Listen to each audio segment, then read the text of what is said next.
How to fix missing contacts on Android. This tutorial shows you how to recover contacts that have disappeared from your device. First, open the Contacts app on your Android device. After that, tap the three lines at the top right corner to open the menu. From there, tap on View by Storage Location. At this point, make sure it is set to all contacts and not limited to just phone or one specific account, as this is the most common reason contacts appear to go missing. In the next step, if they're still not showing up, open Settings and tap on Accounts and Backup, then tap on Manage Accounts. Following this, tap on your Google account and make sure Contact Sync is turned on.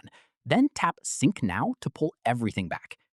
Finally, press and hold the power button until the power menu appears and tap Restart. Then reopen Contacts to check if everything is back. And that's it. If this guide helped you fix your missing contacts on Android, give it a like, subscribe for more Android tutorials, and tap the bell icon for updates. See you in the next one.